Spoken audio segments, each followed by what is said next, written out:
पर बात कर रहे हैं यीशु मसीह जी उठा, आज अपने साथ में है। अंजलि जी, ये बात कुछ बोलना चाहते हैं आप ये पॉइंट पर?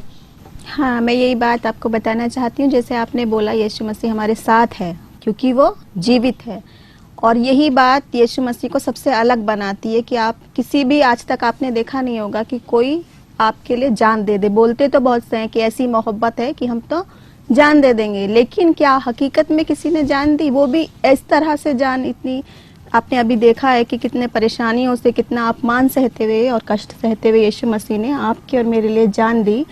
लेकिन उसके बाद दुगनी खुशी क्या है कि यीशु मसीह जिंदा भी हो गए, जो आप कहीं नहीं देखेंगे। केवल एकमात्र खाली जो कब्र है वो किसकी है? यीशु मसीह की।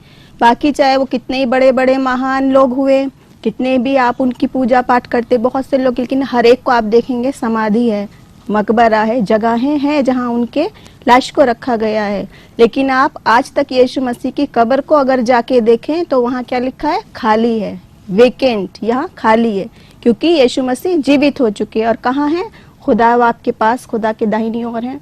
और न केवल वहां, बल्कि आज आपके और हमारे सबके बीच में भी हैं, आपके दिलों में भी हैं। और यीशु मसीह सचमुच जिंदा जो हैं, उनकी जिंदगी की खुशी को अगर हम समझ लें तो वही हमारे लिए पुनरुत्थान का दिन हर दिन है, न केवल ईस्टर के दिन, न केवल आज के दिन, बल्कि हमेशा और हर लम्हा हम उसकी खुशी को मना सकते हैं। ये बात बढ़िया कही आपने, हर लम्हा यीशु अपने साथ साथ है। जी हाँ। आप कुछ गवाही के साथ बोल सकते हैं कि यीशु ये फलाना दिन मर गया और फलाना दिन जी उठा? हाँ, इसके बहुत सारे हमारे पास ऐसे प्रूफ हैं। जैसे बहुत सारे लोग जो शक करते हैं वो अपने पूरे लंबी लिस्ट बना के लेके आते हैं कि कैसे कह सकते हो आप यीशु मसीह जिंदा हो गया? क्या प्रूफ है आपके पास? कहीं कोई मर के जीवित होता है? इसमें कोई लॉजिक है? कभी किसी को देखा है आपने कि कोई मर के जिंदा हो जाए? तो वो तरह तरह की अपनी बातें लाते हैं, जैसे कि यीशु मसीह के शागिर्द उनको चुरा के ले गए, या वो यीशु मसीह मरे ही नहीं थे, वो सिर्फ थोड़ा सा बेहोश हो गए थे और बाद में ऐसी ऐसी बातें, या हम शक्ल था कोई मसीह का, ऐसी बातें वो लोग बोलते हैं जो अपने शक लाते। लेकिन हमारे पास प्रूफ क्या है? पहला तो वो रोमन मोहर लगी हुई थी वहां पर, जिसको तोड़ा गया, और इतना बड़ा पत्थर जो था कब्र के बाहर जिसे हटाया गया, उसको कौन हटा सकता है? अगर वहां पे इतने पहरेदार थे, इतने रोमन सिपाही थे, अगर उसके शागिर्द उसको चुराने के लिए आते और इतना बड़ा पत्थर हटाते, तो क्या पता नहीं चलता पहरेदारों को? आवाज नहीं होती, ना कोई बात होती, तो ये संभव नहीं था।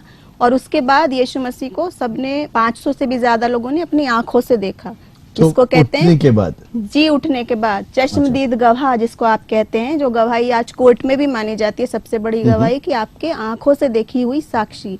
न केवल देखा, लेकिन थॉमस ने, जो थोमा उनके शागिर्दों में से एक थे, उन्होंने तो अपने हाथ मसीह के हाथों में डाल के, छू के देखा है, और अपनी गवाही दी है कि मैं तब तक यकीन नहीं करूंगा जब तक छू नहीं लूंगा, जब तक देख नहीं लूंगा।